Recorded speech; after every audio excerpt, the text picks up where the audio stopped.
solving problems together by combining historical, climate, food, and economic data so you can make informed decisions as we shift into a new era. Here's what was, this is what's coming. Our world is never going back to 2019, so what will the new era look like? And most importantly, what is immediate that will affect the pocketbook and the outlook into next year so we can all get ready? Thank you for joining. I'm your host, David DuByne. Right along here with Ransom Godwin every Thursday night, 10 p.m. to midnight, Eastern Standard Time, Revolution Radio Studio A. Thank you for letting us chat about important issues in our world. We see 50 different dots that others don't see, so we try to combine those into a wider picture because you need to lay it all out on the table to get a larger glimpse. So even those in power can see that we understand the entire game, that it's all on the table for everybody to see. That's where it needs to go to. And that's why we have these conversations every Thursday night. Another dot in the matrix, unraveled and revealed. So Ransom and I have been chatting back and forth, and, I've been watching this movie, The Great Taking. And not only am I enthralled by it, but I'm terrified by it. And the way that we consider money and monetary system is being bent and morphed and has been since the 1960s in earnest, when all these plans were in play to get us to the point where we are now. And I guarantee I'm absolutely saying that at that time they understood the cycles in the sun and the solar activity changes that were going to limit global food production at this time in the middle 2020s, as well as the magnetic anomaly setting up for October of 2024. At that point, they understood that the chaos that was naturally occurring and sweeping through the planet would be enough to reset the financial system at the same time and try to come out on the other side still holding the reins of control, continuity of government, better planning. So it all does dovetail into, I think this might be one of the missing pieces of the Rubik's Cube for me, and that's why I kind of just been glued into it. So if I didn't send the show notes out today to everybody who's signed up for the show notes here for the Mini Ice Age Conversations Live radio show, please remember oilseedcrops.org. That again is oilseedcrops.org. You can go there and click the box in the navigation bar up there that says show notes for the live show here. I just kind of got wrapped into this whole thing today where I couldn't put it down. So if you're interested in our show notes, please do, because I'm really going to start to reference a lot of things. I probably took like 7 pages written on my own handwriting on my own A4 paper watching this hour and 20-minute documentary, and I still haven't finished it yet. This thing is a mind bender at best, and it should be listed in a horror movie category versus an economic documentary. It should be the number one listing in the scariest movies ever made. Because when you look at this plan that's happening or planned to happen, everything in the world makes sense, right down to the Red Sea disruptions. And now Malaysia says that nothing transiting to Israel can enter its waters or use its port facilities. The run around the Cape of Good Hope, like everything we're seeing, everything in today's world. The Russia-Ukraine conflict over food in the grow zones in Ukraine. Everything after watching this movie is scarily makes sense. And Ransom, I know, we get into a few diatribes about different reasonings for things on the planet, but I'm going to say that my forecast for electromagnetic anomaly in 2024 at the end in October still makes sense, because the elite are following the timeline of the sun. Solar activity is their timeline, not anything that we as humans are doing on this planet. They're following the sun, the moon, the stars, the heavens. There shall be signs. that's their roadmap. So anyway, thanks for joining me tonight.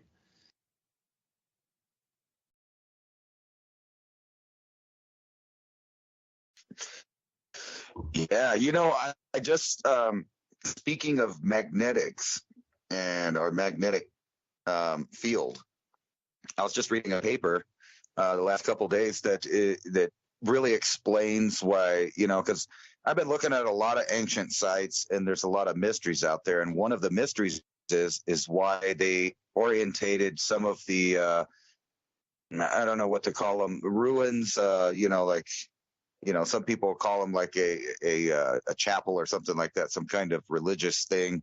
But it's basically early man was trying to either rebuild or create a map of not only the stars but time, because our ancestors were really taken in by this concept of linear existence. And if you know a lot about the ancient sites, the oldest ones are tilted. They're not at true north and south, east and west. Like the Great Pyramid is, but stuff like Tiwanaku not. There's a site in Idaho that's, relatively, I guess, unexplored or unexplained. Nobody knows who even built it or anything. It's these giant geoglyphs, earth mound combination. And when you look at the pattern of those, the oldest ones are also tilted, where the true north and true south are not on there. And some of the oldest pyramids in China, the ones where they found the big 6 foot tall blonde Aryan mummies with swastikas and all that weird stuff. And now they try to grow forest over them. It seems that later Chinese emperors took a hold of those and were inspired by them, and they seem to predate the Chinese civilization. But the oldest of those are also tilted. So there is a dispute on who the people were and who built the pyramids, etc. But what's not in dispute is that the oldest ones are not built true north and south. So I was reading this paper that was basically explaining that they think they were just using magnets. And at the time when they were trying to align these monuments, the magnetic field, the geomagnetic north, was not anywhere near where it is today. And over time, that straightened out more to a true north and south. And now, as you know, it's starting to go, past on the other side towards the area. But for a good period, relatively close to the, the actual North Pole versus the magnetic North Pole. But for a while in history, they were relatively close to the same thing. But this insinuates that the magnetic field or the magnetic pole was very far away from what we think of today. And that's why everything's misaligned of a certain age back in time, because they were using magnets to align their big things they were making, big pyramids, big earthworks, et cetera, et cetera.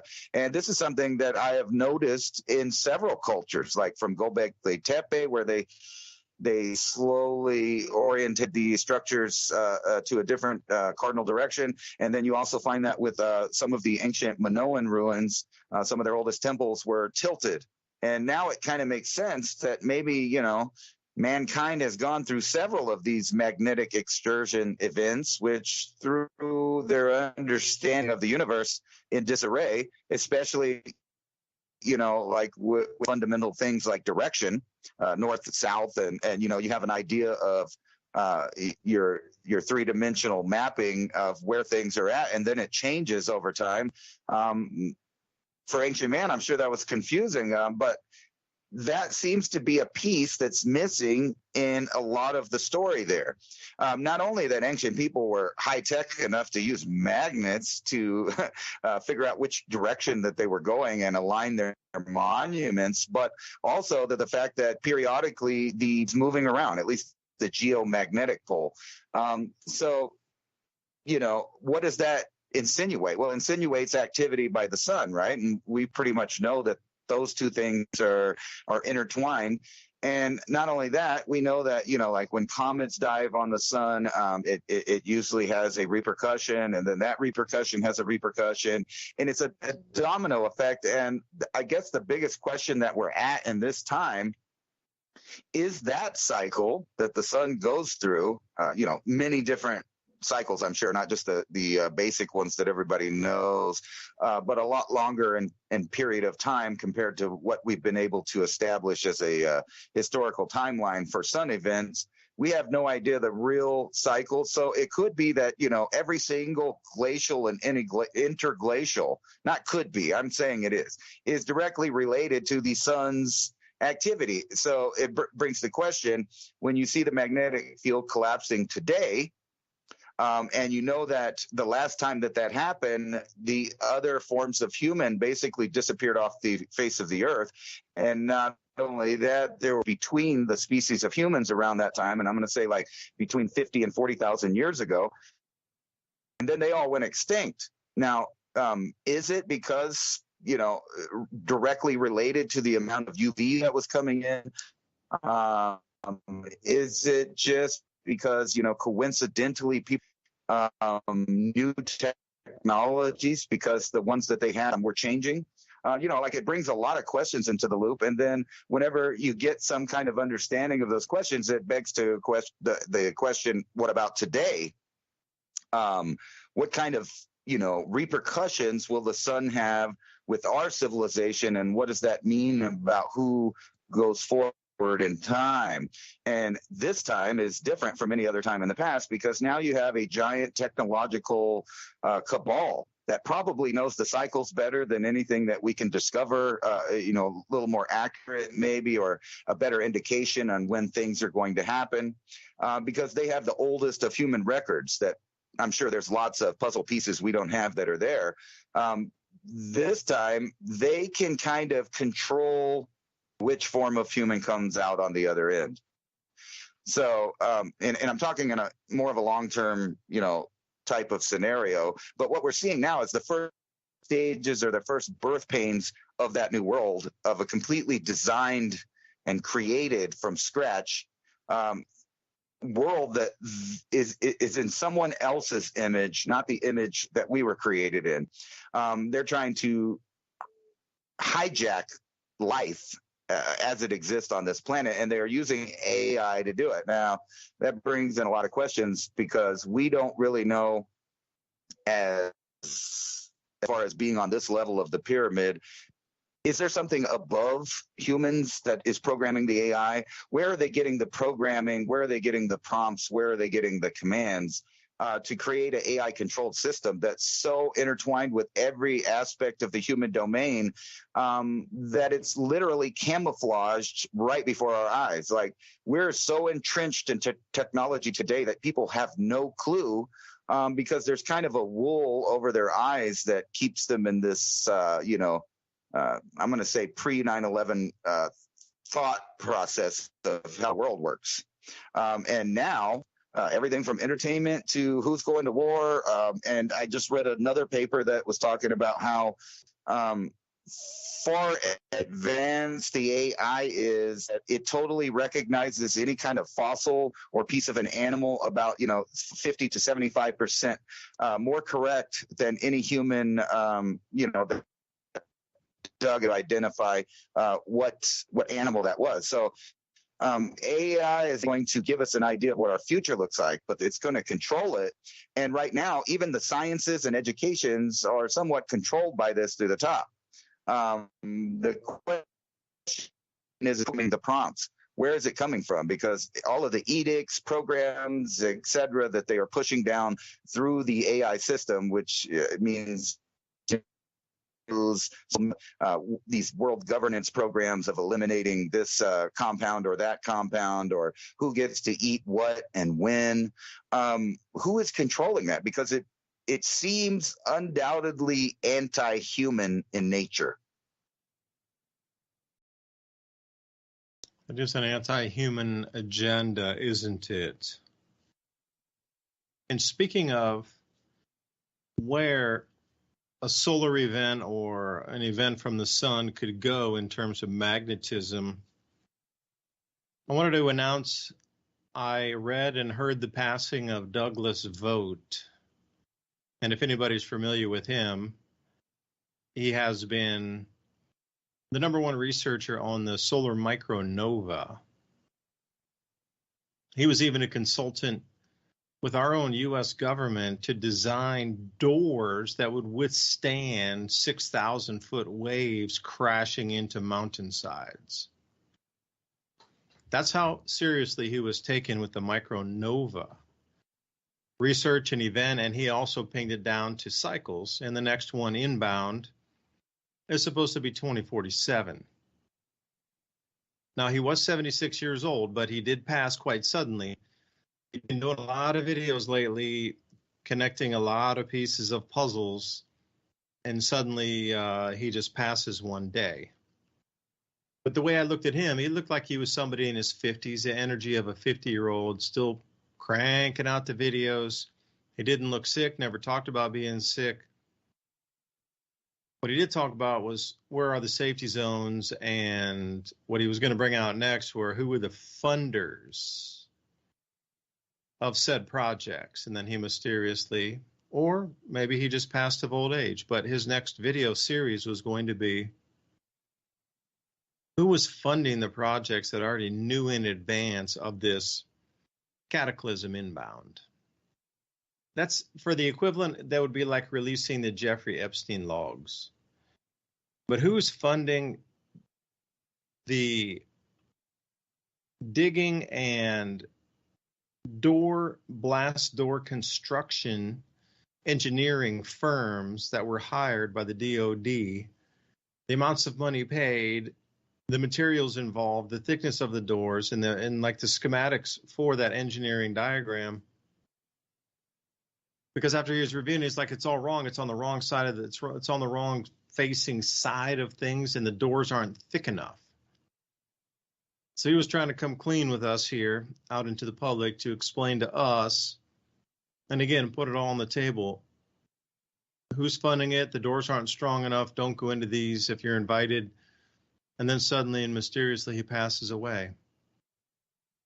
Sad, because I've spoken with him several times, and we had emails back and forth, and he always would invite me to check out his new videos. And you know, he was really tight with Ben Davidson at the Suspicious Observers, and the whole crowd kind of runs together in terms of earth changes on the timelines that we're seeing currently. So from my estimation, you know, we are definitely on a solar timeline that's coming in with magnetic changes. And how quickly are they now orienting runway landing strips? They're repainting those nearly weekly now. The southern magnetic anomaly was so strong the last solar storm, which Ransom and I had spoken about 2 programs ago, with the coronal hole that looked like, you know, different, like Don't Tread on Me snake and different thing. At the same time, the Halo CME came ripping down through the Earth's magnetic field lines, and orange aurora were pounding through. This is a direct reflection. At that time, they would not allow airliners to travel through, in and around that area of the southern magnetic anomaly off of Argentina. There was no aircraft travel allowed in that area during that geomagnetic storm. Like, it's to the point now where it's disrupting our air travel across the planet. Currently, it's in the southern hemisphere. But where will it lead to? I mean, how deep can this go? How much longer is it going to intensify? Well, from all estimations in my research, too, we're just at the cusp of it really getting very noticeable, and it directly dovetails into why the Great Reset is here. Why is the Great Taking occurring right this second and planned and poised to in 2024? That's the whole thing. the timelines dovetail and parallel each other. The larger the amount of Earth changes and geomagnetic anomalies and magnetic freak show, for a better term, these things that we haven't seen in thousands of years reoccurring, is definitely disrupting now in real time our ability to grow, harvest crops. It's affecting our computers. It's affecting the internet. It's affecting airline travel. And it's only from here going to intensify through what Douglas had and Ben have come up with some different conclusions. 2047. Now, Valentina Zarkova's research and a few others, Piers Corbin, who's that? Pukovo Observatory. Oh, Dr. Abudzhamatov, the former director, was pointing to we're going to go through a bump first. From now through like 2030 is going to be the first bump. Now, after that, I hadn't really gone too far out into it, but that's why I named my channel Adapt 2030, knowing this information back in 2014, that we were coming into this bump that would really start to occur now through 2030. And if we don't grow our crops in a different way, and if we don't restructure the way we do agriculture on the planet, there simply will not be 8 billion people here. I was doing my channel to try to get us to start the conversations, to have these talks that were difficult, and not blaming humankind for the changes we're seeing, that it's a cycle in the sun. But after watching this movie, The Great Taking, I really understand now that they understood that this was beginning. So they set the financial system to be able to confiscate assets at the time we're entering now for continuity of government, to claim or scrape or steal whatever they need to keep the world functioning after the reset, during the reset, and restart the economy after it. Now, keep in mind, this started in like 1967-ish. So what did they know in terms of science to get them to start to do the monetary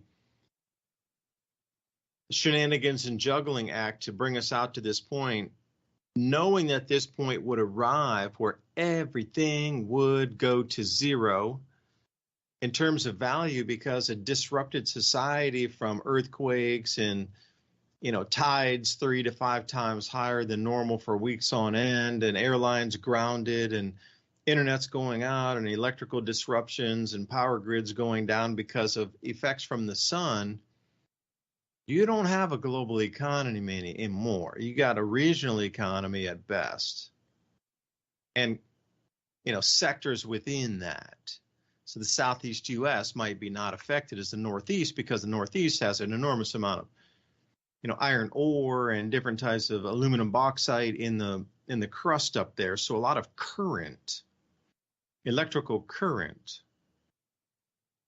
from the sun can hit our surface of the earth and run through that much more easily than a clay substrate, which would be the Southeast U.S. Down here, there's not so much what you consider large mining and refining and smelting. That's all Northeast stuff, Great Lakes, because that's where those deposits are. Down here, we got some coal seams, West Virginia, and then you get further south and it's clay. It just doesn't, and then you get down to Florida and it's corals and, different kind of alluvial floodplain kind of stuff. Nothing, current doesn't run through that so easily. So if you're talking about a full disruption, even in the United States, in Canada, like that whole Northeast Maritimes area that would be a taken offline area from a huge solar storm. But down in Florida and the Southeast U.S. might still have functional power with the hydroelectric dams, got the ports and things. So it would be its own economy, although parts of the economy in the U.S. would collapse. So you look at this whole thing in hindsight here in a much larger, wider picture. People know, and somebody always knows something. And Douglas Vogt was one of those guys. something inbound right now, and they are racing. And when I say they, I'm talking about anything involved in continuity of government or government to keep itself intact, especially using AI, is now running full steam ahead to try to beat this timeline of whatever the sun's throwing at us. And who knows, if I was living 6,000 years ago and a million bison would always move from west to east through this valley, and then the following year they moved north to south across ridges, and our hunting parties were like, whoa, what the heck just happened? You'd have probably noticed that and noted it as something so strange that the buffalo changed their orientation. You got to look through history and myth and legend to find these types of things. So what if the winds were blowing different? Would that not establish new trade routes? Would that not stop old empires from having their same, war path or traditional economic corridors? Of course it would. So anyway, Ransom, I mean, there's a lot of just similarities across time here is what I'm saying. And it just seems we're back at it again. The clock's about to strike midnight once more. Yeah, and the weapon that will be used, like in all wars, will be food. This is how you're going to, people that say they're not going to deal with some of these things that are happening, but at the same time, they don't grow their own food and they don't know anybody who does. So it's hard for me to believe, a lot of people, like, they make comments about these things. So right here, I'm looking at Tech Times. Cali Express, world's first automated AI-powered restaurant, is set to open in Southern California. This establishment will deploy cutting-edge food tech, automating both grill and fry stations. But even better than that, printed when food, you scan down dude. here, yeah, even better than that, though, it's a technology firm streamlining order and payments through biometrics. So there's the key right there. Whenever all of the box food chain, mega billion, international, et cetera, excuse me, I had a viewer get mad because my slang talk, et cetera, these different companies are going to only take biometrics. They're going to stop taking cash. Matter of fact, if you've seen all of the videos across the internet about fast food places and the names that they're getting with the violence and the people flipping out. Ironically, this place is called Flippy, the company. But these people that are flipping out in the restaurants are making it where people don't want to go to the restaurant. They don't want to go to, Church's Chicken if there might be a riot just because someone didn't get extra sauce. Well, that's not going to happen in these places, which is coming fast. People keep thinking that it's not going to, but I'm telling you that it is. They are going to combine artificial intelligence and robotics. And just like this article says, they are going to automate both grilling and frying, which means all those teenagers that were crying about minimum wage, guess what? You got your minimum wage, but now you're not going to have a job because there is going to be what basically amounts to a smart building, a robotic building that just takes orders on the outside. It pushes meals through a little, what do they call those? A little kiosk booth, right? And you're going to go in there and it's going to only take your order with your biometrics. That means if you don't have biometrics or you're not part of the system or your credit score is bad or maybe this company don't like your politics, you're not going to get to eat there. And this is going to spread because it's easy, it's convenient. For the mega billionaires, for the transhumanists, and for the people that like to design everything that is about America. They've taken all of the best things. Like, you could just look at this picture because I'm not going to lie. That picture looks like some tasty golden fries and a juicy cheeseburger. But what if the companies decide, they're going to go along with the WEF and decide that people eat too much meat and we're just going to put beyond belief burgers in there. And then that's all that there is. And then you go to Walmart, Lowe's, or whatever your local chain is, which probably is not a local chain and just is advertising because they know people like local chains. So that's another thing that's going on is the conglomerates are buying everything. Everything's being bought. And I wanted to kind of connect this to See, because I have not seen the film you're talking about. I was looking a little bit about the books for the book of it. I was going to get a PDF of it. What was it called again? The Great Taking. The Great Taking. I have the PDF. I'll be happy to send it to you. Right. So, and this is before I've read anything. My idea, what I think it's already about, is the multinational banking cartels joined up with the realtor companies that basically own those companies, the finance companies, and everything in between. And, I've talked about this before. At some point, they will own every single piece of property that there is to own under the system that allows them to do that. And that is what our system does. And that's why we sell to the Chinese. We sell anybody land here.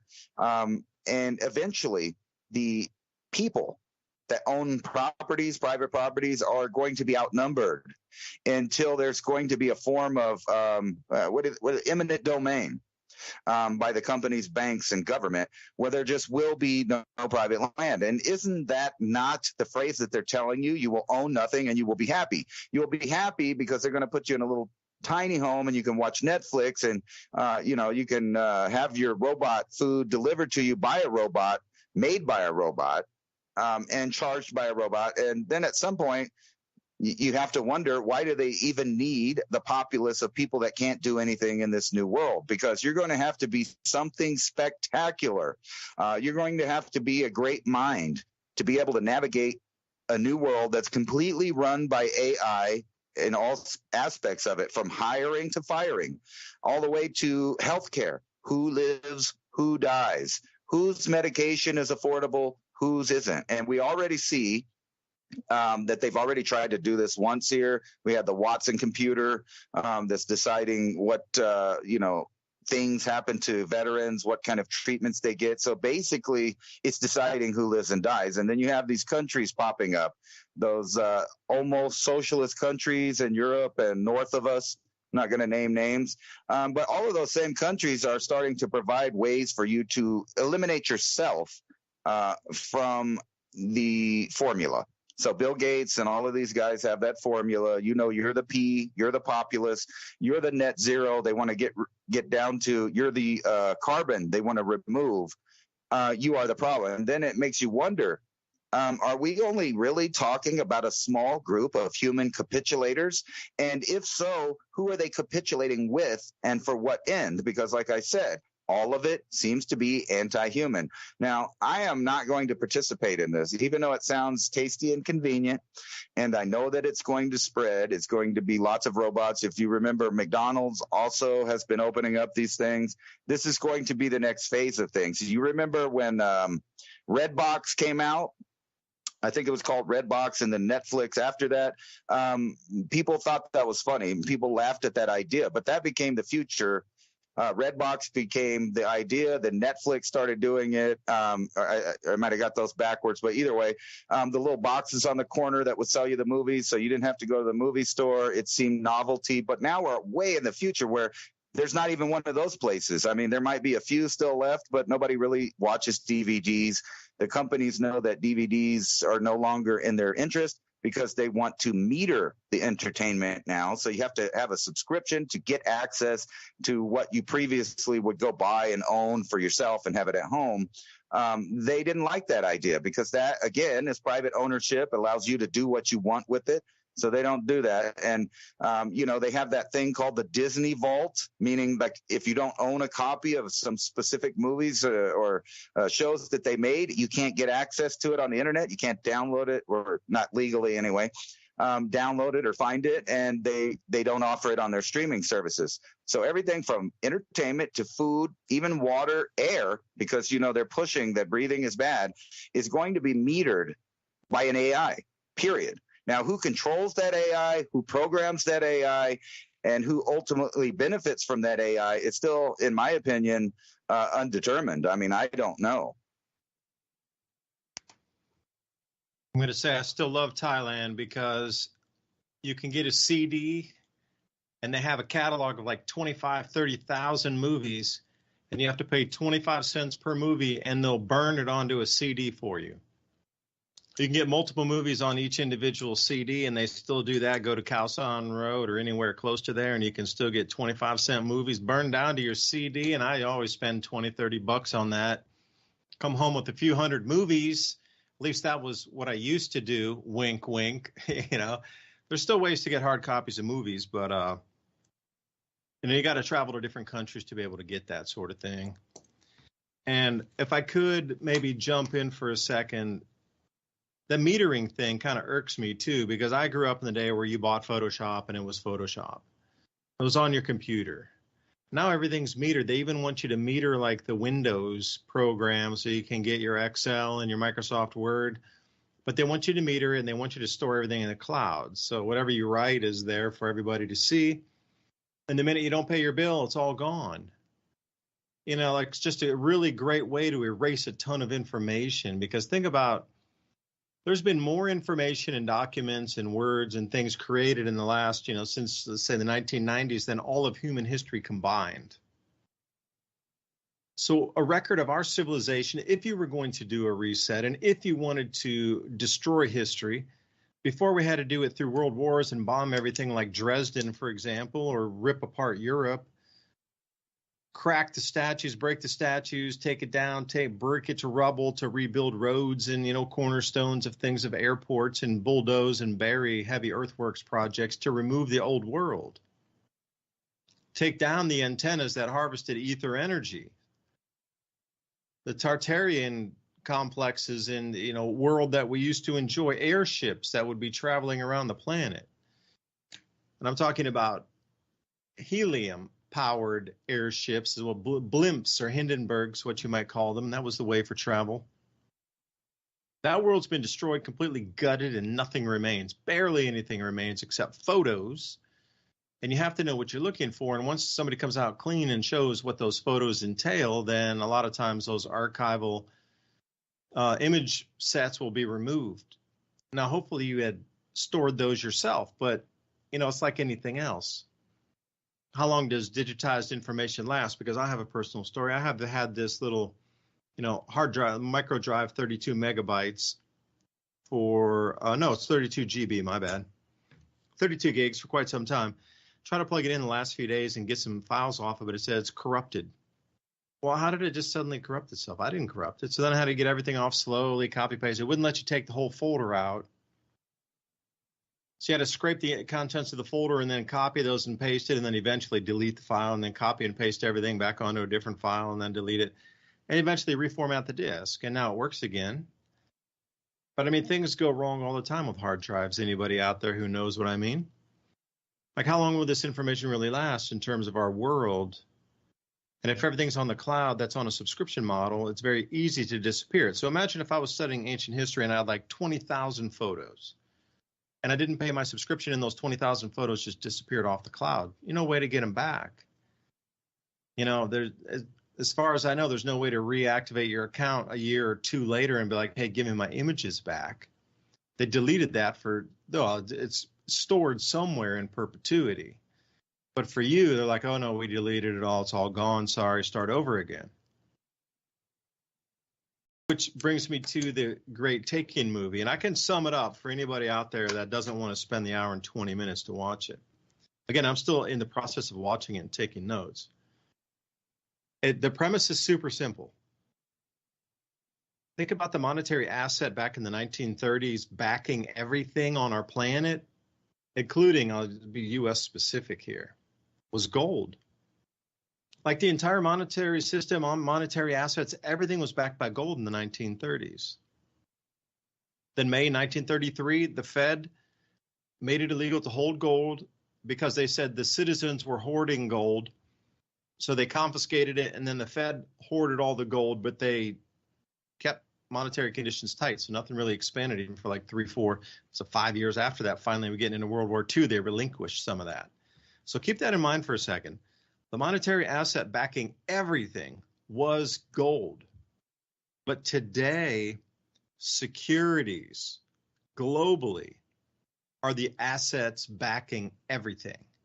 So if they're going to confiscate something to save this, they call it systemically vital institutions, the too big to fails, like the JP Morgans, the Bank of Americas, these sort of thing, Wells Fargo's, they will have to remain intact. So they're going to be able to bail in and take every asset under ownership so then they can restart the economy again. Like, how are we supposed to restart the economy if they aren't protected?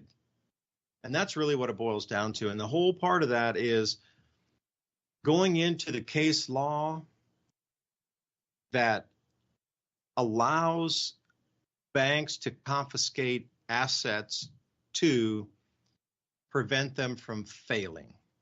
And that's pretty much the way it sums up, but it's just so much information on how the securities globally, what that entails with derivatives and the assets backing everything. Literally, you own nothing that's not a derivative somewhere that has been derivatized some way, shape, or form. If you hold a mortgage on your automobile, you hold a car payment, if you own or hold a mortgage on your home, it has been derivatized, slashed 1,000 ways from Sunday, and resold out there into this market. Now, all of that is going to be confiscated and wrapped under a few umbrella, too big to fail banks / systemically vital institutions legally. You'll have no recourse. And that's the whole thing the movie talks about is we still have legal recourse possibly to push back. And it's the only way to push back is if we all move in unison right now as a school of fish and demand that courts take these cases up, that these banks and institutions cannot hold your loan and confiscate it along with the property and the value of inflated values to try to inflate their balance sheet so they don't go insolvent. The last course of action here, and this is all going to be happening, in 2024. So if you will know, you own nothing because legally you won't hold title to it. Now, getting you out of your house door to door is going to be a whole nother animal. And that was another thing they talked about is controlling the aggression and the anger of the people. And the only way it can do that during a global collapse scenario is subjugate the population to maintain control until the new cycle begins again. Now, that subjugation during World War II was how long? 8 years, 12 years some places, 6 years other places. But this one is something special. This is the reset to reset the entire system on a multi-thousand-year reset. This reset, as was explained, was no different than the Roman era reset of the planet at that time. So whatever went on with the electromagnetic frequency changes that definitely tweaked the Roman, say, behemoth that was, could no longer support his people, could not grow enough food, they debased the currency, it comes back down to it. But there was a massive reset on purpose at that point as well. So we are coming back into a 1,500 year at the minimum financial reset to, when I say this, take the system to zero and start it over again with central bank digital currencies, because at that point, since they own your house, you'll have no equity in it. You can't get a loan against anything. All the money will have been taken away out of the system. Even if you had a bank account, the laws that were passed in 2008, you're just a creditor to the bank. That's it. You will have no money or access to monies.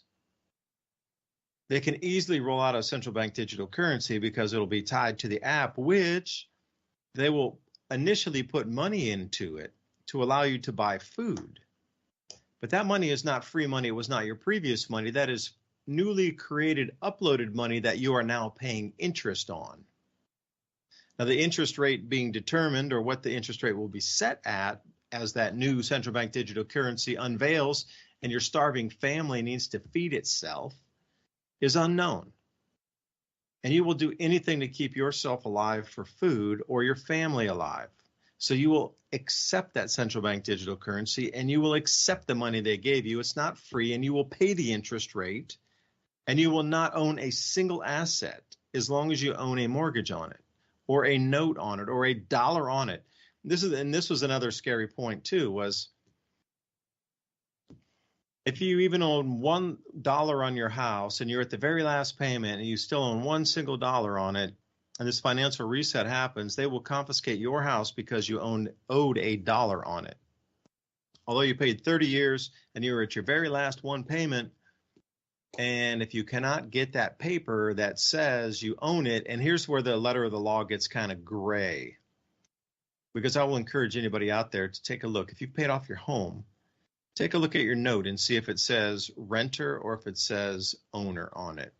Because even if you paid off your home, you are still considered a renter, because the country, the sovereign wealth funds, and the crown still owns your property. You're still a renter even though you paid it off. So under the letter of the law, in the gray area, even if your home's paid off, they still can confiscate it. They can still take it under the reset to bail it in as an asset.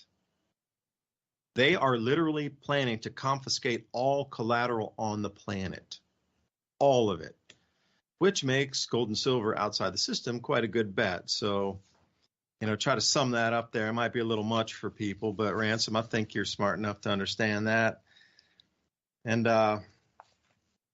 this changes in the Universal Commercial Code in 1994.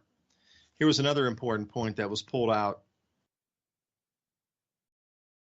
Secured creditors are legally allowed to take all client assets. And they call this a securities entitlement. They couldn't get it through the entire governmental system on the national level, so they had to go state by state by state by state. And all 50 states now adhere to the same principles, but they started in 1994. And this is the only thing that currently can be challenged in court. It's meant to subvert local laws. So unless your sheriff says, no, I will not oblige and remove these people from their homes, that's why there's been such a push to install certain mentalities in these offices and oaths of judges and sheriffs. Because when it comes to this point and the banks say, well, we took all the collateral, we took all assets, we took all monies, now you have to leave your home because you don't actually own it any longer. There's a huge amount of sheriffs, an enormous amount of sheriffs across the United States that'll say, yep, I'm here with my deputies, y'all need to leave.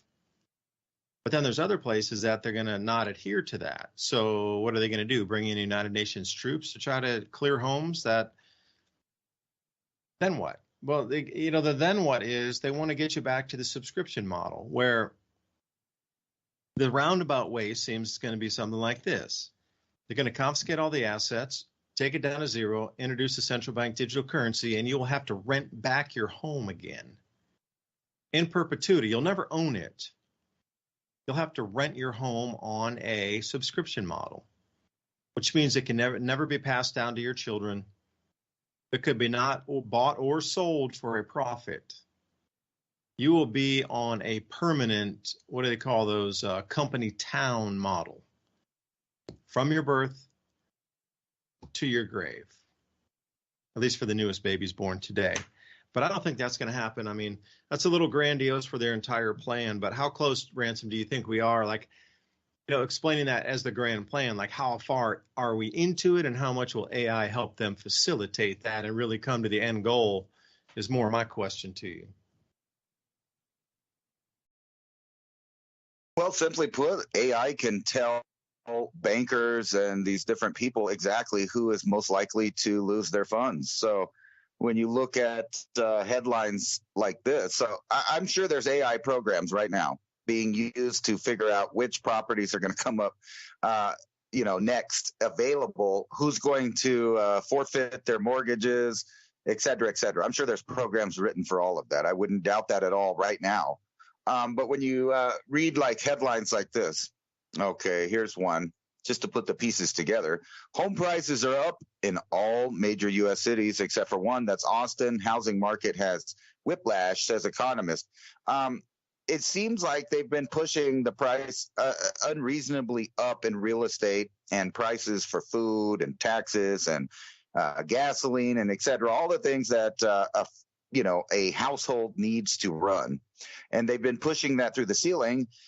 which are going to force millions of people, obviously. And we talked about this years ago. I remember at the beginning of the pandemic, I was talking about how I had already noticed that there were more houses up for sale or up for lease from realtors than there were from private owners trying to sell it, or people that actually own their home, at least in the area that I live in. Now, I do live in what's considered one of the lowest in the nation. Our state's last in everything, like from education to income. It's pretty high in crime, border crossings and abortions and things like that, if they're proud about that. But like I said, the whole system is moving to destroy the idea of a household or a nuclear family. And one aspect of that is making sure that no one owns anything. How are you supposed to have a family if you don't have a place to put the family, a place for your family to grow up, a place for your family to learn skills? That's a world that's gone. And I know you remember this, all the way up probably until the early 90s. All across America and the world, there were kids that had, little hobbies, projects. A lot of those kids became entrepreneurs later, became millionaires, because there was a space and an environment that allowed children to, do all kinds of things. I remember when I was a kid, I would go to different kids' houses all the time, and they were into different things, modeling or guns or whatever it was. And, they had magazines to order these things from that were companies from all across the U.S. making little things. Now, none of that exists anymore. Everything is mass produced. It's made to fall apart. It has no real purpose or, substance to anything anymore. And then when you look at this, here's one of the headlines I was looking at today. This is off the charts. Economist claims 2024 will bring biggest crash of our lifetimes to the U.S., which is, who knows? That could be exactly what's going to happen. And then, all of these people with the checks that they get from the government, which is about to increase when more and more people become homeless, they start trying to use the resources that are available. And once those close down, and it's more of a centralized thing, and it makes you wonder, maybe the world elite are just really nice people, and they know that we're about to have a worldwide food shortage, and that's why they sent all the extra men up to the northern countries. So, it would soften the brunt of the starvation, because they would be in countries that had a little extra or, a little bit more resources. Does that make sense? I don't think so. It seems like no, it was to try to move 10 million man standing army when they moved down there to set those areas up as a new growing region on the planet.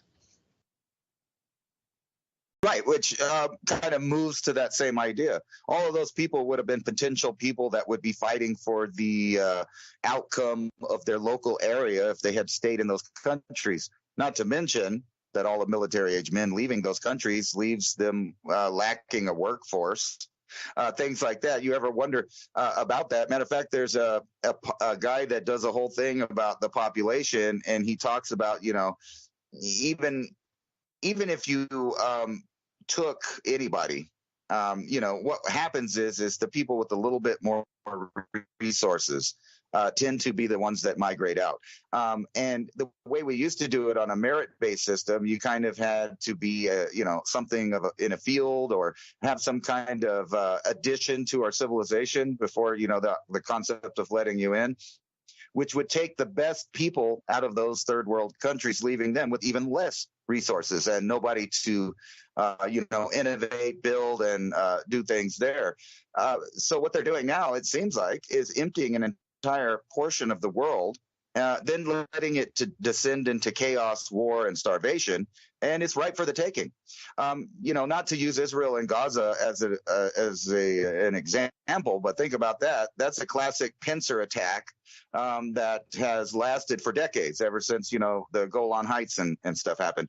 This pincer attack's been happening. And what did they do with the people inside of it? You could agree or disagree on the purpose or the reasoning behind some of the things that all of the people do on both sides. But what's clear for me, being out of it from a third point of view and looking at it, I see a massively more equipped, more financed military in a decades-long pincer attack where they cut off the water, food, resources to that area, and now they're being moved. And those are people that, guess what? They own nothing, but they're not that happy. They're having to move. And basically, if you look at the Western world as a whole, the same thing is being done to the Western world, that's being pushed in on by all directions by millions and millions of migrants into places that can't pay for it. Basically, they don't have the resources there. So what's going to happen there is slowly the same resources disappear, leaving large populations and population centers. And, the end result of those cities you see in the Middle East, they're all crumbling, they're dust. I mean, look at Iraq, look at Iran. Back in the 50s, 60s, and 70s, they had what was looking like some of the best countries in the world coming up. They were about to be like everyone else in first world. They had lots of good things about their countries, and now when you look at it after the Western powers got involved, it's not quite the same. But I think it's our turn, and it's pretty obvious that they're turning it on us. We'll be right back after this short break to continue our conversation. Who's next on the planet, and how can we get around this, survive and thrive during times of both prosperity and disparity? Through the rise and fall of great dynasties and civilizations, gold has maintained its purchasing power as a reliable store of value for millennia. Gold has been used as money since 560 BC, when King Croesus of Lydia created a gold coin in his own image. Ever since, it has continued to increase its long-term value and remains the world's most universally accepted form of money. Today, the demand for gold continues to flourish globally. History proves that fiat paper money is designed to go to zero through inflation, whereas gold has intrinsic value in which it maintains forever. Paper money is a debt instrument. Gold is an asset of wealth in its own right. It does not depend upon any governments, corporations, or individuals' promise to repay. ITM Trading has spent the last 27 plus years developing a team of expert researchers and analysts to make this possible. Simply put, we build strategies which are historically proven to protect your wealth and assets through any economic downturn or currency collapse. Schedule your free gold and silver strategy call 866-834-1422. That's 866-834-1422. Or go to learn.itmtrading.com/MIAC and keep watching Mountain High Time and Mini Ice Age Conversations if you know what's good for you. Norman Rockwell's Freedom from Want painting depicts one of the most peaceful scenes in American life as a family gathers around a holiday dinner table to give thanks, eat, talk, laugh, and share in an abundance of blessings. While this great American tradition will play out in the coming weeks, a hunger catastrophe is unfolding around the world, putting even the simplest of meals out of reach for a growing number of individuals and families around the world. Right now, nearly 1/3 of the world is food insecure, with over 828 million people going to bed hungry each night. 149 million children experience stunted growth and development due to a chronic lack of essential nutrients.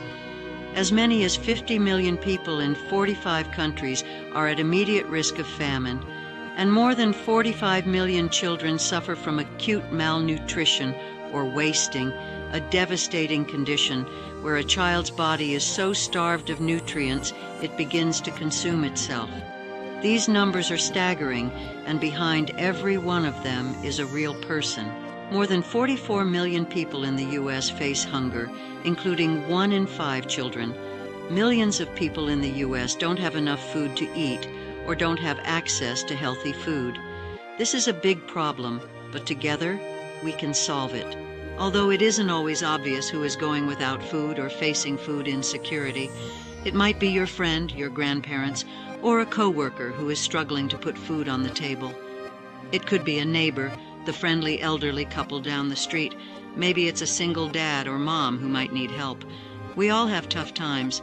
That's why investing in emergency food storage is a must for you and your family's long-term safety net, but it can also be a life-saving gift.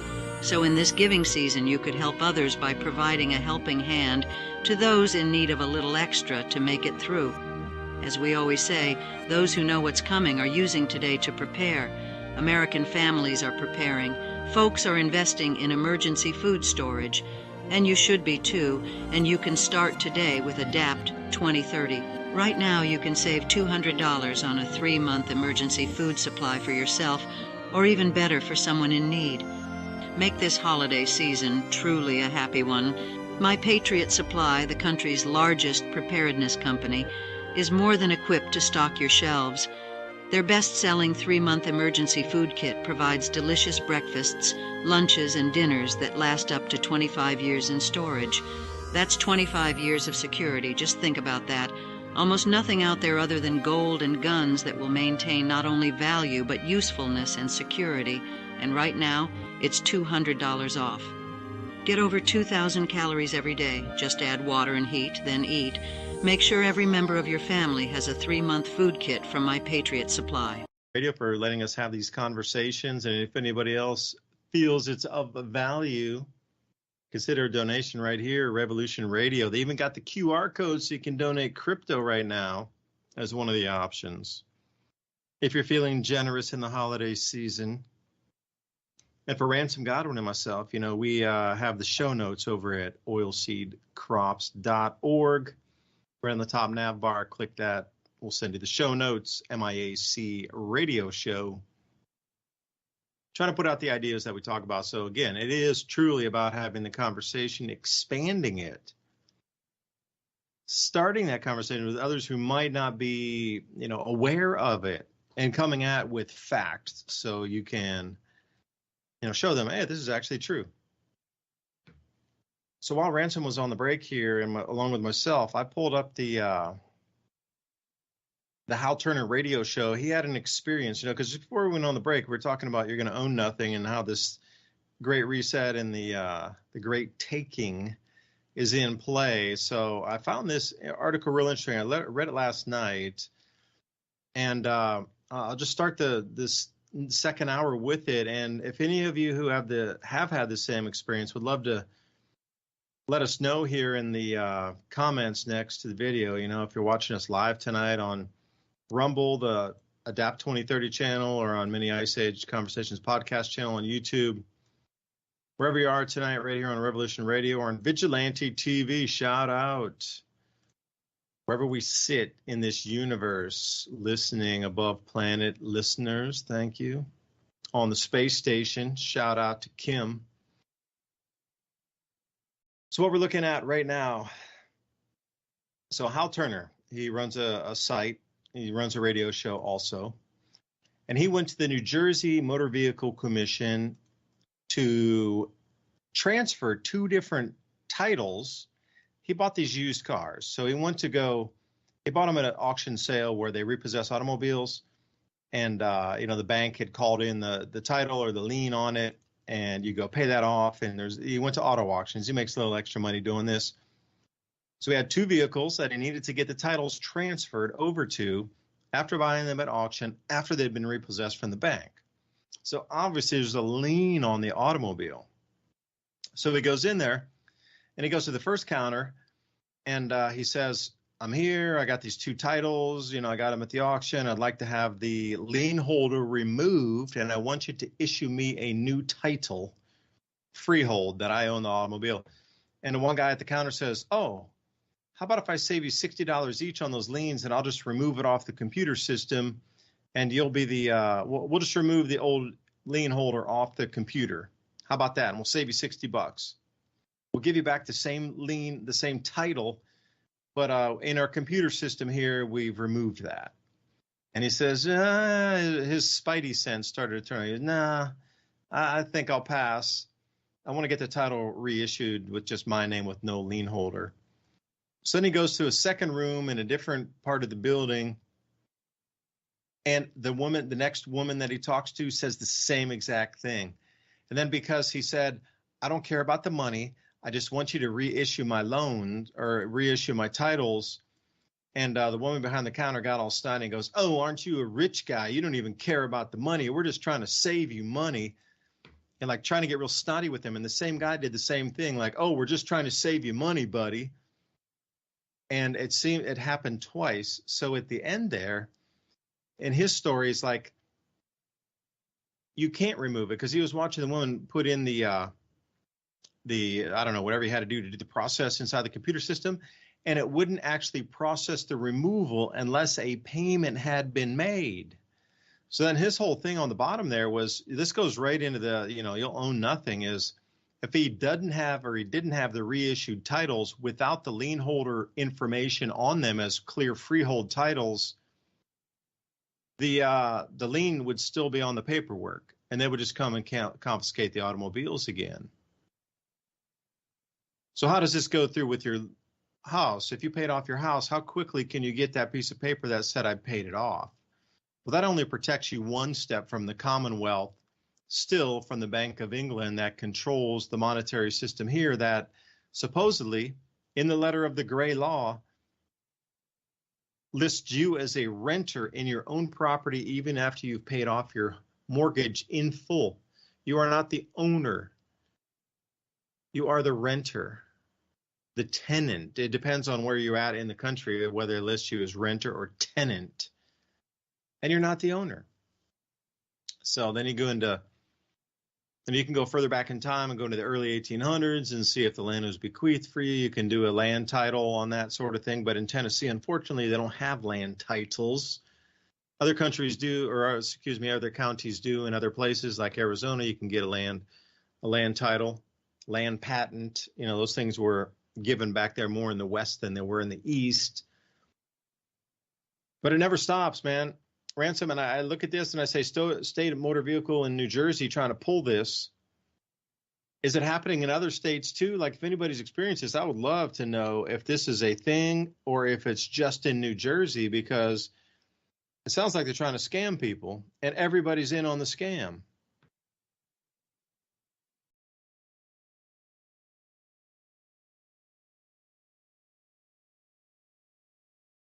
That's kind of funny because I used to do that for a living as well, is get cars from the insurance auto auctions.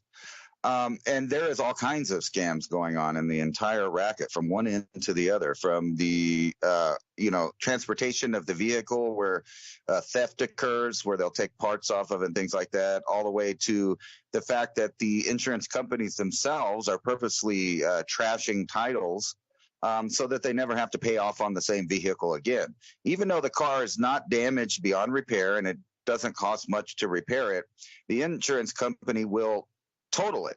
And that way they give the customer a less than the value price for it when they pay the car, and then they take the car. Then they resell the car for a higher amount because of supply and demand, a higher amount than the bank paid the customer for the car. And someone else will buy that. And yes, depending on where you're at, you will get either a clean title, a salvage title, depending on the insurance company. They're the final deciding factor on whether or not a title gets salvaged or not. So once they mark it, it's a salvage title forever. And in that way, insurance companies can also not insure it. So you can have a car that is totally sound and, they will not insure it. But at the same time, other cars that get banged up and smashed, frame damage and stuff, can have a clear title and can be insured. So the whole racket is it's really messed up because there's scams going on. So even at the auto auction lot, they have, I don't know how to say it. They pick preferred buyers that go to dealerships. So there's all of these kickbacks going back. There's theft going on. And then not to mention the evil scheme by the insurance companies to devalue your property in the first place by marking it salvage when they know it's not. And for example, you could run into something with a brand new car and maybe break a headlight, the grill, and it's not a frame. It's the other part of the frame that goes around like the radiator and stuff. Now, if any of that's bent, they'll total the car. They'll just say they don't want to pay on it. And it's not because they don't want to pay the damage now. They don't want to pay on the car ever again, and they get to sell it twice. So that they sell it to the insurance auto auction. Then the next time when someone buys it, they have to pay on it again. Whether or not they can have, and it depends on which state. Like I said, some states will not even allow you to drive a salvage car on the highway. But there's a whole racket. And then when you're adding in this idea that the car will maintain the debt on it from the previous owners, which is not that far-fetched. So because actually with my property here, the utility companies tried to arrange to force me to pay a previous resident's bills in order to get my utilities turned on. In other words, they were trying to bill me for someone else and then trying to tell me that I couldn't have services unless I paid someone else's bill that used to live at the same address. And I had to fight that I think it was at least 6 months before they finally decided that they were not going to try to do that, because I'm pretty sure that that's illegal to carry over debt on not only property but on people. Like, so other people's debt, you can't put that on someone else. But they try to do that, and I would not put it past the companies at all to try to push debt on payments on over, because there's a whole repo thing out there that cars get stolen that I'm going to say stolen because they don't actually owe money on it. And if you remember, I forgot which year that was. I think it was like 2018. They had several kind of precedent cases where banks took homes that they didn't even have a mortgage on, and the people had the deed, showed up in court, and the bank still in the end won and took control of the property. So this, the whole idea of property tax to begin with, tells you that you don't own anything. And then if you live in a municipality or anything like that, there's rules, regulations. You may or may not live in an area that some homeowner association feels they have power over you. And then they can use things like that to take property, forfeit property, put bills and liens on property. The whole system is crazy. And no, you never own anything. And if you don't believe me, fail to pay your property tax a couple years in a row and see what happens. I mean, some counties are nice and they'll bill it because it's in their interest to bill it until it gets to an amount that you might not be able to pay right away. And then guess what? Your land's gone. It's not yours anymore, because it never was. Yeah, here where I live, they give you a full 2 years of past due payments, but when it comes to the third year, finally they will do something about it. So you look at that and you go, all right, you got 36 months, and it depends on how much your taxes are. And if it's under $5,000, they won't close on it. So that could, if your property tax is only $1,000, that could still give you 5 years before they'd even initiate anything. And then they would try to contact you. And see, Tennessee is still old school like that. It's not like California. Oh, one day late and we're going to take your house. So it depends on what county you live in. I'm in an old school county where things move slow still. And that's a benefit. Sheriff is very constitutional minded, and from what I've heard stories, he's told others to take a beating, take a pound on the street. Bye-bye. We're not going to do that here in this county. That's outside our your jurisdiction to do that here. So seems still pretty up and up. But when it comes down to people getting hungry or people moving to another side because they have to choose sides, that's what gets scary. Is the way I'm reading into this is you're going to have to choose a side. There's going to be no neutrality. You'll either be with it or you'll be against it, and there will be no medium in between. And this is where the world gets kind of weird, is when you have to choose that side. Although, we've seen it through many a chapter of history. Pacifists had to choose where they're going to sit on the line. And I hate to be drug into that situation, because they always say the the simplest of people become the angriest of men during these times because they just want to be left alone. And when you drag them into something, they become like extremophiles on the other side of things. And you hear about this time and time again. Leave me alone. Hey, I don't want this. Just quit pushing, quit progging. But once they get fired up or get angry, then they become the craziest of the crazies. And that's about as PG as I can say it here on the show. But where does it take us with just simple debt? Because I pulled up this article here off of Zero Hedge today. And what they're offering is buy now, pay later at 4,500 new Walmart self-pay checkout kiosks. So this buy now, pay later phenomenon, welcome to the loan sharks. I think it's like 28% interest on that. Like, what kind of world are we living in where 54% of the United States retail buyer is now on a buy now, pay later? Now, I get it for holidays because, man, everybody's back's against the wall and you just expected to get stuff, and they've turned every day into a holiday, and it's just a ridiculous show of things. I get it. I understand around Christmas to do that. But to buy food on a buy now, pay later type of thing for food, what? Up to 24 months. Now, some stores, and Walmart does not let you buy food on a buy now, pay later, but a plethora of other stores do allow you groceries, buy now, pay later. Now, I get it. If you're going to buy like a nice bicycle for your kids, for Christmas, and it's several $100s, and you decide you want to buy now, pay later. Okay, I'll do it in 2 payments, 4 payments, whatever. But to buy groceries on a buy now, pay later, we have definitely lost our country at that point. The economy of this country is so bad that you're forcing people to take monthly installments at 28% to buy their food. Now, that's truly unacceptable. And it's this group called Affirm, AFFIRM. And, I'm all about, they used to call it layaway, where you'd put a little percentage down and they would hold the good for you. I remember those layaway days back, umpteen years ago.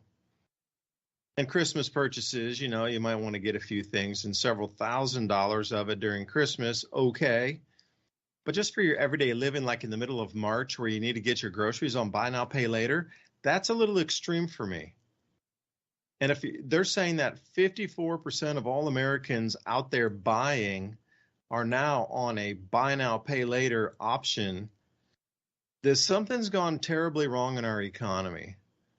So, breaking it into 2 halves. Yeah, Christmas buying and all this expensive things at this time. Yeah, okay.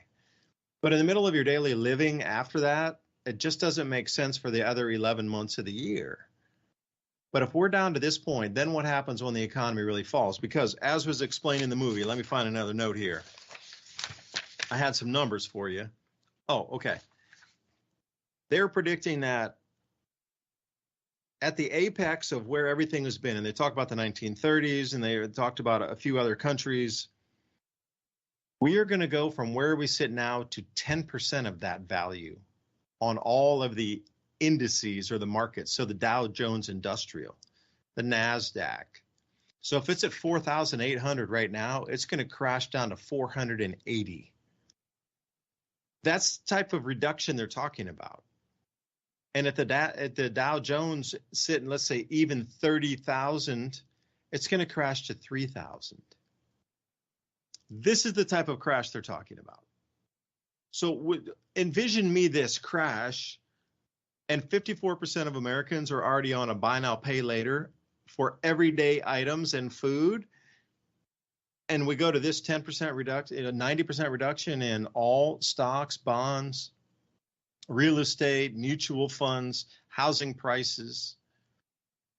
That at that point, there's going to be some sort of revolution in the country. They are going to absolutely go after the bankers at that point. But the whole thing about this, and that last little bit that I thought was the most important part of it, was subjugation. The only way they can get through and reset the system because of the angst and the anger will be to subjugate the population to maintain control until the new cycle begins. So for me, they're expecting it. They're baking it into the cake that the violence will be there because of the crash in the economy, because conditions are so rough already that most people are living paycheck to paycheck. That they're baking it into the cake that the violence will occur, so then the response will be more thuggery, more subjugation, more control, and digital IDs if you want to eat. And that's a world none of us need to be heading for. Really not. It needs to stop right here. The buck needs to stop immediately right this second right here. And we need to figure a way out that we can either take this to courts for litigation to try to overturn some of these rulings previously, or do something and set up new court hearings to try to start new whatever ways to nullify this or overturn it. Because if it doesn't, it's going to get real nasty. And again, we don't need nasty. We need a polite society where everybody can live in abundance and grow and follow your dreams and achieve whatever you want to. We don't need to be fighting for dailies. That's third world nation stuff in a failing state like Somalia was in the 1990s. That's what envisioned when I read and put all this together is coming to America is Somalia in 1990 with the Black Hawk Down. That's going to be your American cities. And that's no good for anybody. Now, Ransom, I'm sure you might agree with that. But yeah, I'm sure you got something to add into that. Well, I would, but I sold my soul to the company store, and I'm waiting. I got, a Thanksgiving turkey on layaway for next year with the blue light special from Kmart. I could pay now, eat later, maybe pay some other time. No, I'm just kidding. That whole thing is a nightmare. And you imagine, people used to talk about that owning their soul to the company store because everything that they owned, they had to buy from the company store on borrowing because the store didn't pay enough to actually, pay the person that worked there. That's a horrible thing. And imagine that now tied to your behavior in a social credit score system where you have to do the right things in society to even have the credits available to buy food right now, or imagine, because everybody who has a credit card is already transitioned to this lifestyle of owing it later. You're going to buy it now, you're going to owe it later, and you've seen the headlines. More people are not able to pay off their credit. More and more bankruptcies of people that are trying to have a fresh start. I've always had that rule because I was raised that way, is usually for the most part, you don't buy things if you don't already, you can pay for it now. And paying for it now has its advantages, obviously, of owning things. And they don't want you to do that. And I kind of wanted to go back to, car manufacturing. It sounds kind of unrelated, but it's not. No, it's totally. Do you really own? Yeah, man, you're reading my mind. Go. Right, because you get a car, and the way it's set up now, a long time ago, people buy a car, they outright owned it, they could sell it to anybody, et cetera, et cetera. They could work on it, they could, transform it into a new car. They could do whatever they want. But in the last, I'm going to say 20 years of manufacturing, they've changed this where, parts are within parts, and you can't go buy that part at the store.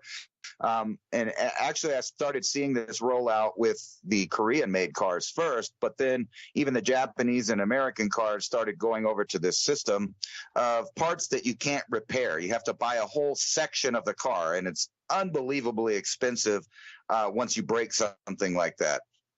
And then you got the electric car, right? Because the batteries, once they're out, you might as well buy a new car. It's a disposable car. It's a car that you didn't even own. And then on top of that, they've added so much software and remote meddling with the car's, software that it uses to run, that they could turn your car off. And I remember when I saw the first guy where OnStar turned off his Escalade when the police were chasing him. I think it was in Arizona or California, like a decade or more ago. And we were all joking about that. Yeah, why would you want that? Yeah, it's roadside assistance until they lock you in your car. It's even worse now. They can just turn off your car. Say the bank decides that your payment's no good, or that it's no longer going to allow you to make payments. We see businesses not businesses, the banking system going in this direction of deplatforming people, debanking them, et cetera, changing the agreement that you made with them. And they know that every time they update their user agreement, that you're not going to pile through the fine print on there. You're just going to say, okay, because you need to live your daily life, and that's how things are. But they've done this to auto manufacturing, where they control your car. They can program it. They can turn it off. They can do whatever they want for it. You can't even repair some stuff. And matter of fact, some of the systems are getting so far advanced that your local shade tree mechanic doesn't know what he's looking at when he opens up the hood there. No offense. But what he used to work on as a combustion engine is now a robot that has a combustion engine.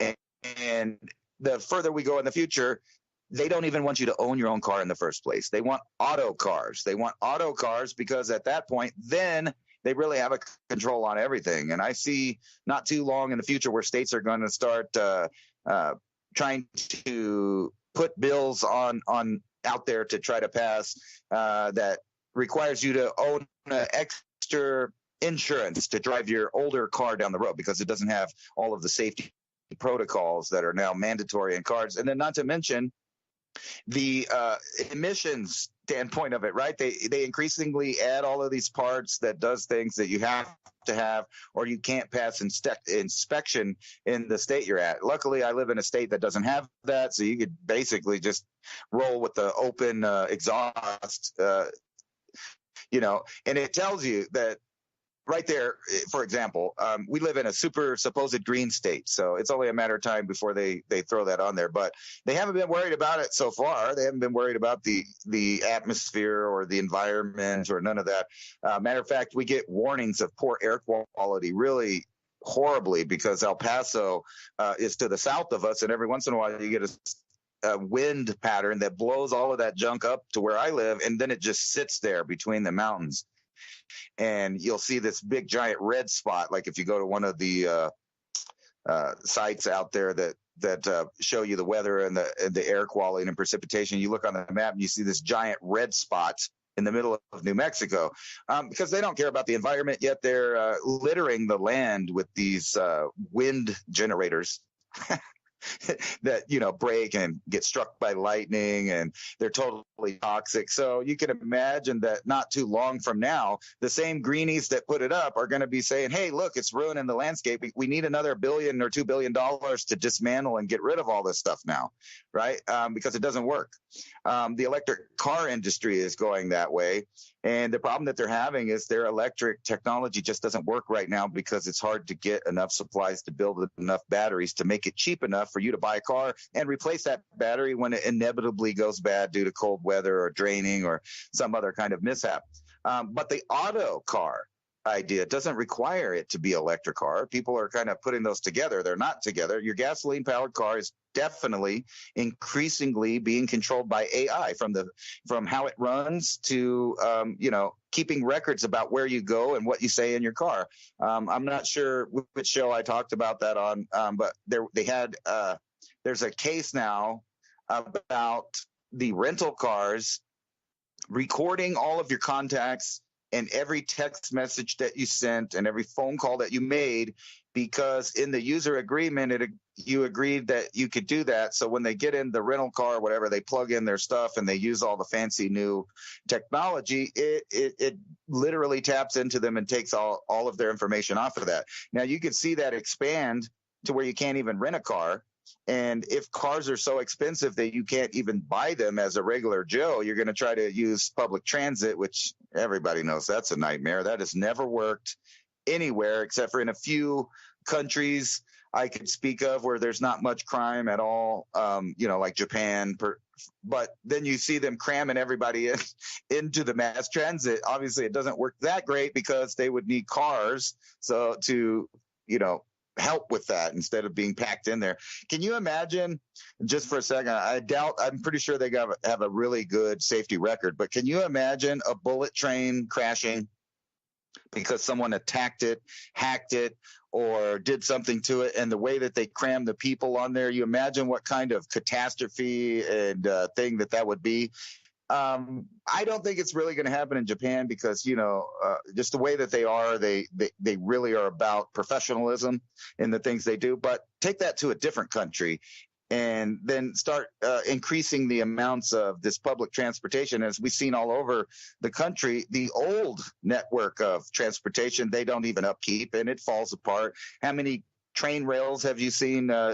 Train derailments have you seen lately? How many toxic plants have gone up in smoke? And now, are these just a bunch of accidents, or is it the fact that no one in the government apparatus cares whether or not you own your property, live in a town, are connected to it? They don't care about that. They know that the entire system is designed to fail. And that's exactly why they're not upkeeping our power grid for any kind of mishap from the sun. They don't care. Their best interest and their money and their power all comes from rebuilding and offering new things so that people can be indebted to them, and not only a metering system, but just the fact that if they had it their way, there would be no access to any kind of modern civilization unless you play their game, unless you join into their matrix, accept the social engineering program, the credit score, and the entire digital platform that is now going to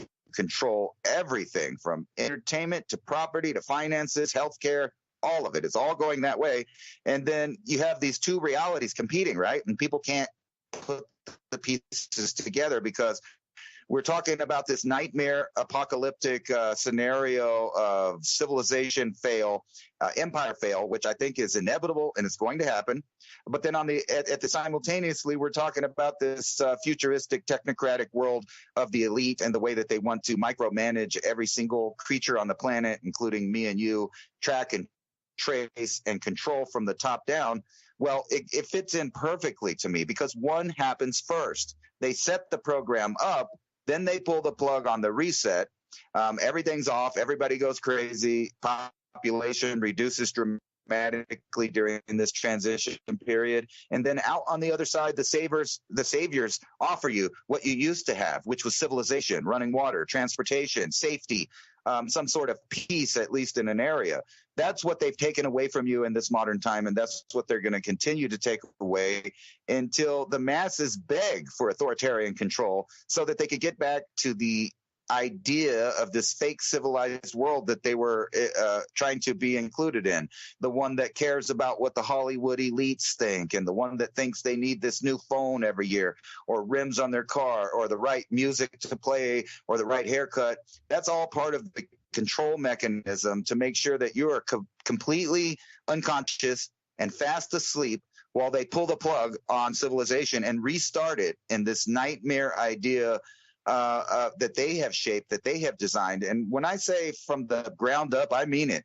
They have technology to create new creatures, to control the food. I mean, even the people are subject to disappear because now they have the means to tinker with creation.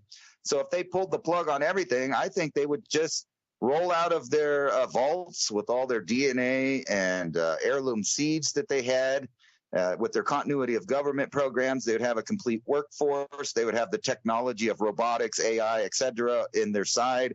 They would have stashed back many machines to get it accomplished. So they just roll out and they become the saviors of whoever's left, except for those pockets of people that already realized how to have a free and natural life on this earth by being a regular human and living in connection with the environment, meaning growing food, storing seeds, storing food, living like people used to live. There's going to be pockets of that, but I imagine that they will be deemed enemies of the new state. Yeah, you kind of described what I would envision the world in 1895 to 1900. It seems like we're going through another reset because you describe, what was the freedom like of somebody living in the United States before the Federal Reserve, when money was value of gold and silver, and the open plains and open lands and the opportunities to start new worlds, new adventures, businesses. The world was completely open. They didn't even have passports back then. Suddenly, fast forward in 1913 and World War I, and the world was completely reset. So can you imagine we're repeating something very similar to what they would have also experienced? But that world, they took the in complete, freedom away from the world and then reset it. Paying compliance. It's been done at least twice. Can you imagine being free and roaming around this planet from, say, 1900 to 1910, and then suddenly this new Federal Reserve thing, and then you have somebody else is controlling the money, and suddenly, in the first several years of this new money, you're getting, massive inflation. They tell us these stories about the Federal Reserve. Oh yeah, your dollar's worth like 1 cent of what it was in 1913, but there was massive inflation from, say, 1913 and 1920. It's like 15% inflation. So what kind of money did they steal, and what kind of livelihoods did they take away from? The magnates were coming in. The control of complete systems were being wrestled away from the individuals and companies, the individual companies and entrepreneurs of the time as well. These conglomerates. I mean, we have laws now so you can't, consolidate industry. But back then, that's exactly what happened. So go from a world completely free in the year 1900 into magnates resetting the entire economy and, behemoths of business, magnates controlling the oil industry, the steel industry, everything, pharmaceuticals coming all under one control system, all overseen by that same money system. That reset that occurred between 1895 and, say, 1913 was no different than we're living through right now. They offered him a different system. So somebody that would have had a time machine and come into our world right now would be like, that's insane, the amount of freedom you guys have lost completely in comparison. So, going through that paying compliance thing once again here, I mean, somebody in 100 years from now would look and go, oh, I can't believe if we were to go to in the future in 100 years, we would look at that and say, oh, I can't believe how much freedom you lost. So this reset, for me, seems like it's an ongoing, continuous part of the planning from the Roman Empire. Bring it forward. It doesn't matter if it's Tang Dynasty in the year 800 in China. Things are reset continuously. Now, is it by man's fingers, or is it by the solar activity that man's fingers ride on top of? Because wherever you look around this planet, there is a fingerprint about every 400 years of reset across all continents, all cultures. You can't tell me that the entire world resets every 400 years. That's nonsensical. We're not even supposed to be connected at that point. 2 cycles ago, 800 years in the past, everything was supposed to be completely disconnected. Nothing was even discovered yet. America wasn't even discovered yet.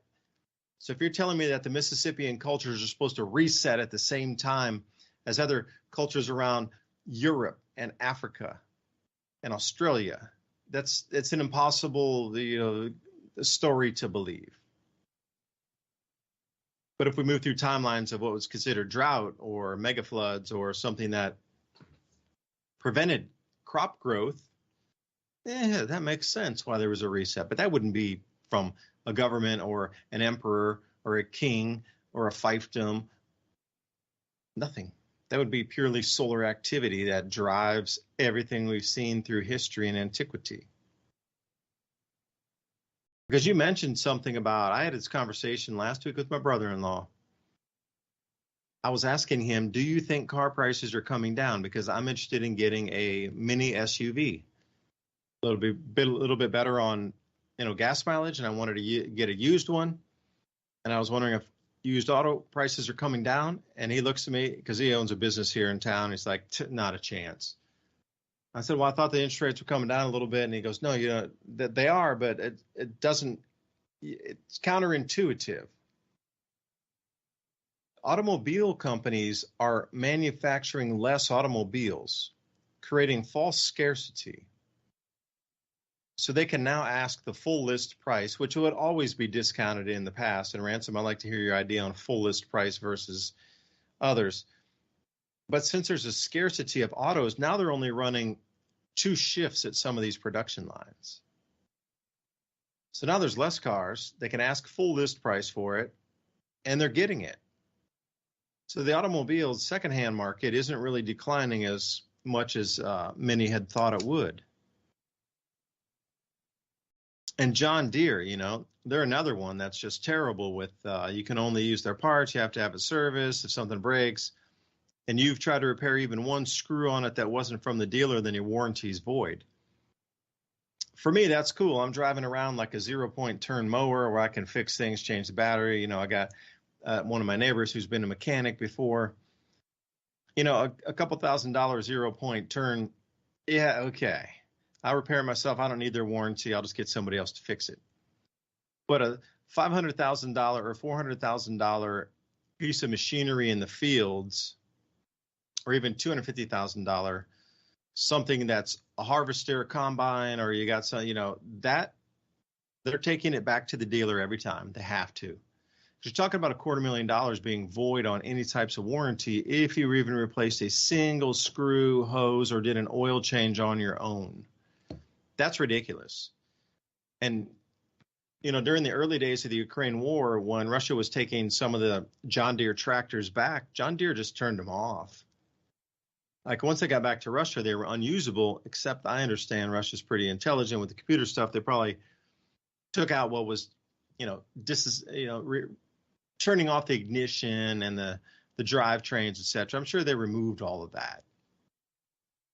But in the initial days, John Deere was able to disable all the farm machinery across Ukraine and turn it into a paperweight.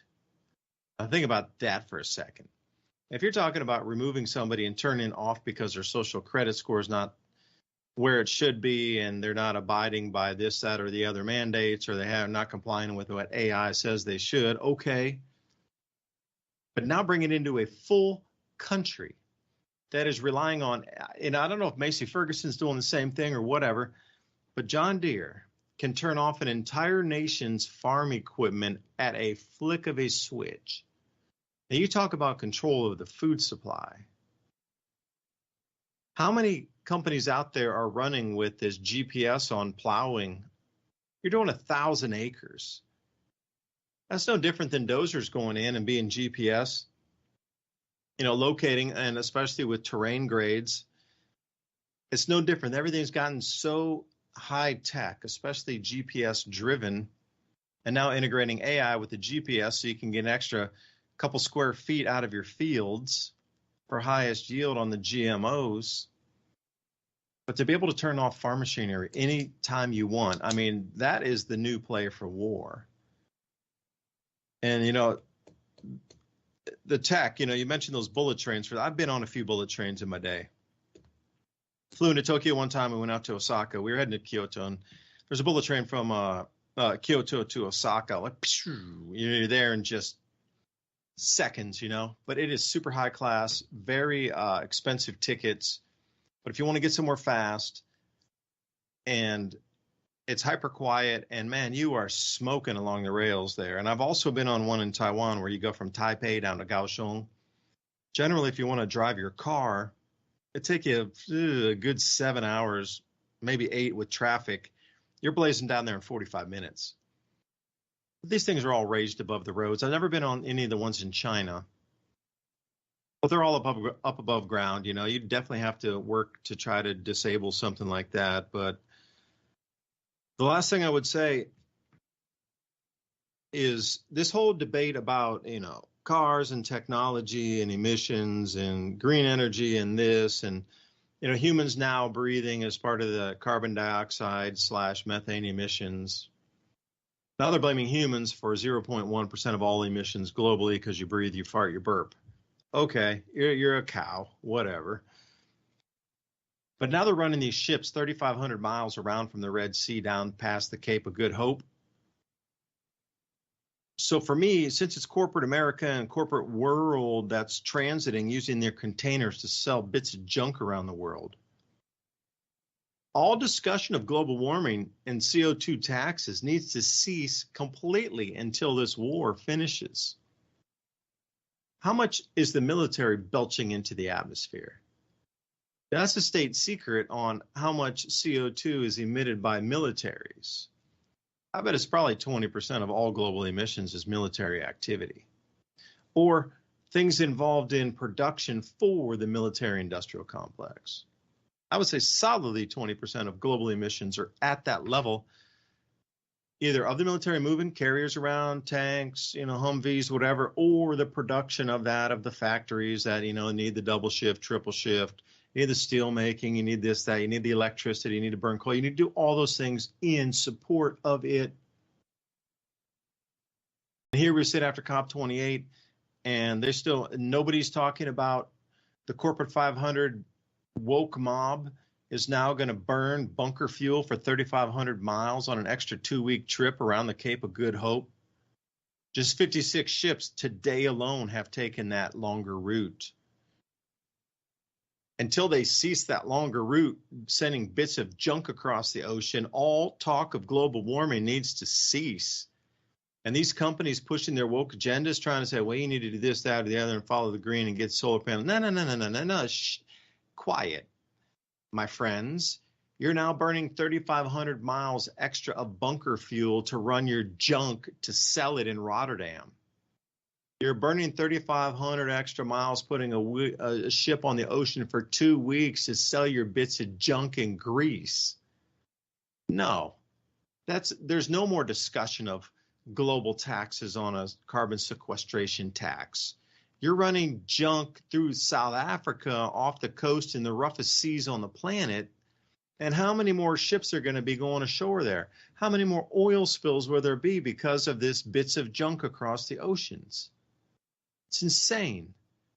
How much extra emissions coming off the bunker fuels in the ship tracks? And they still have the audacity to lecture you and me and the corporate wokeism when it's just so hypocritical now. And I encourage everybody out there, anybody that starts the global warming talk, just, point them to all these ships going around the Cape of Good Hope now. And you can't even have this discussion. It's a non-starter anymore. If corporate America and corporate world is going to put that much extra pollution to get you junk manufactured across in India or China, then there's no more discussion. It's the corporate world that needs to change, not you. Corporate everything should go out of business pretty much. We need to reintegrate everything locally. There needs to be no more corporate anything across this planet. The corporations in the military industrial complex are the ones that are polluting everything. Not you and me by using a straw when you go somewhere to drink a beverage. They're pointing the finger in the wrong direction, and we can clearly see it right now. Running all this shit. It's not going to be 56 any longer. It's going to be 200 to 250 after another week or so. And you're going to see how much global shipping traffic that is and how much it's going to drive your costs up. And you're going to watch weather patterns change all over Western Africa because of the huge amount of particulates that are being spewed out of all these ship tracks. And that heavy bunker fuel burning, man. Yeah, I tell you, look at the nitrous oxide. Go to Null School and take it and go down into the particulates of Null School I think it's IO, and take a look at their maps.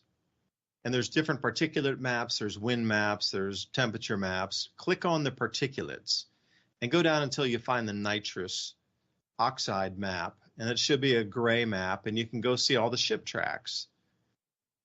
And those things are going to start thickening up the cloud layers and base of clouds all along West Africa. So I don't know, man. We live in a twisted world now where the pollution is a good thing, but you're still not going to be able to have a car because the ships are polluting the oceans. You come and you're like, wait a second here. This is just kind of maniacal talk and toon world here.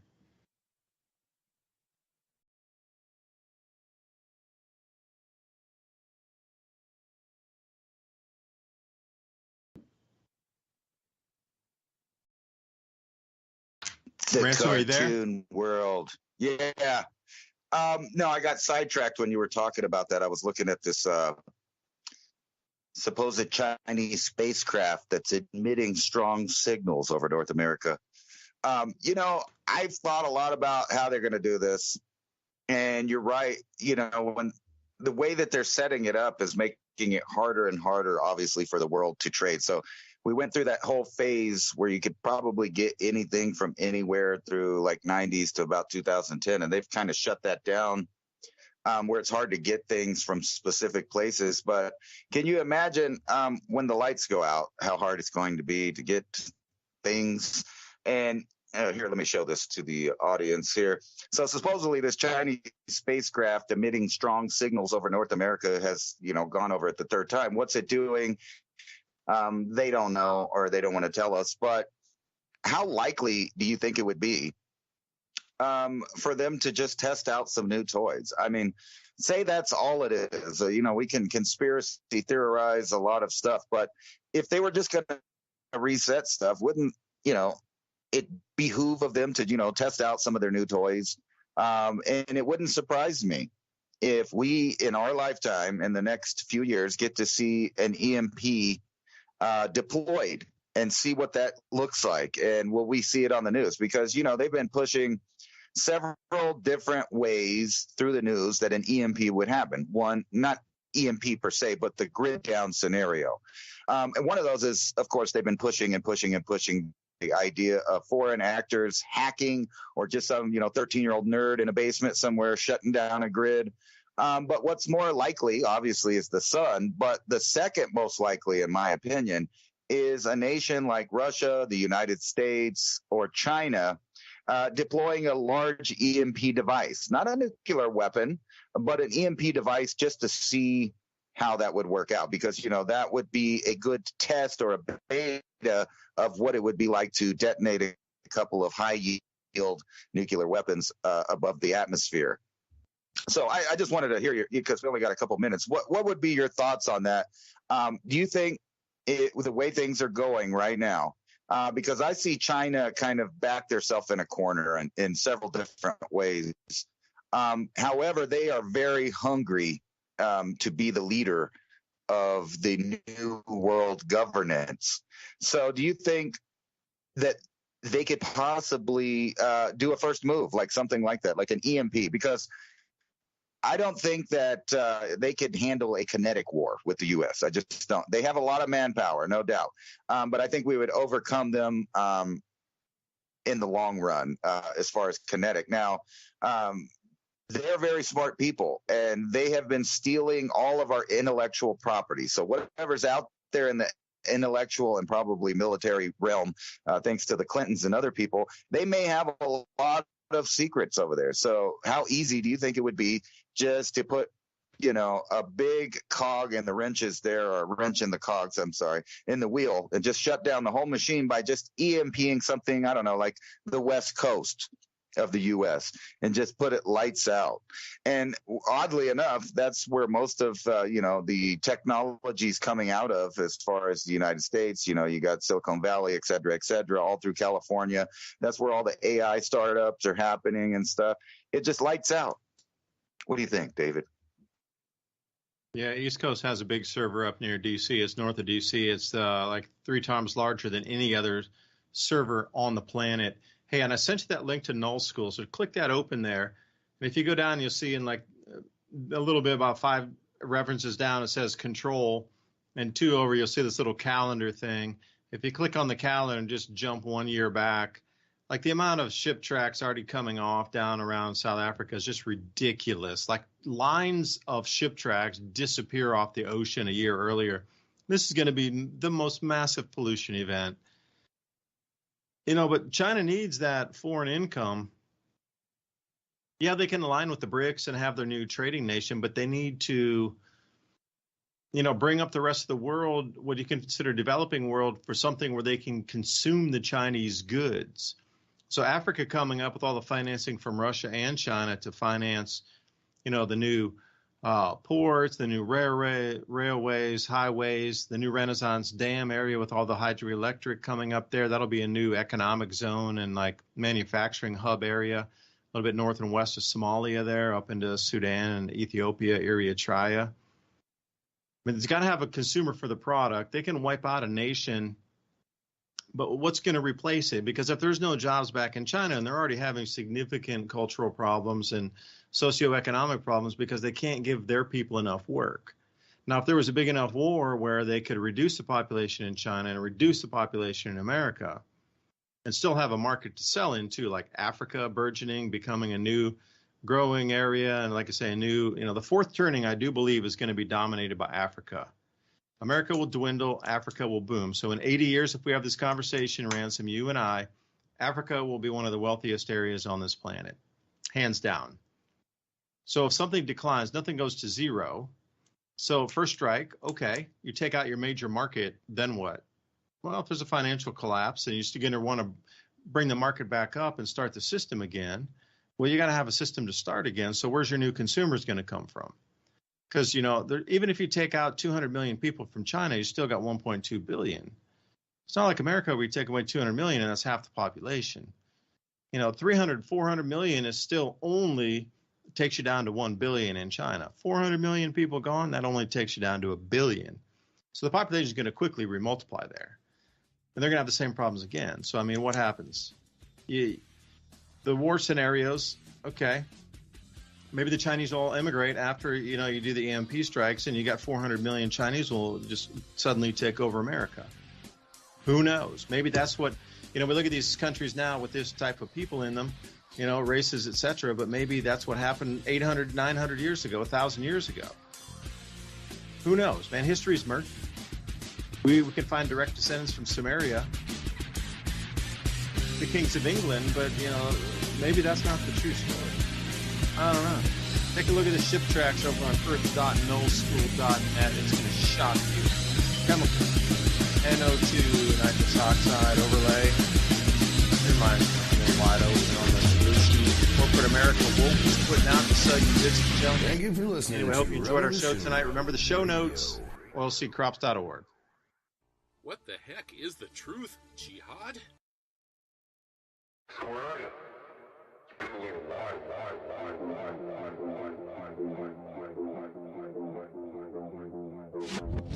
Load up on guns, bring your friends, fun to lose and to pretend she's overborn, self-assured, no, a dirty word.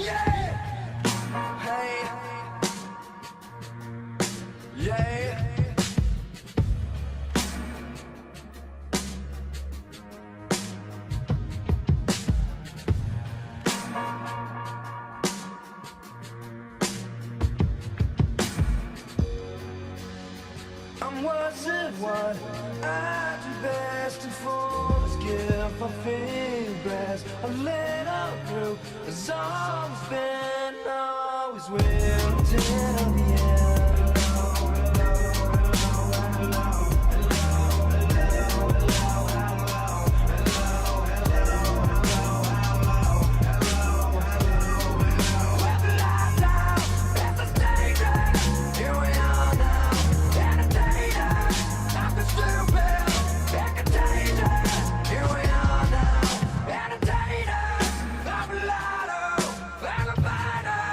I'm a skater, not a beater.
forget just what I did. So yeah, yes, it makes me smile. I found it hard, was hard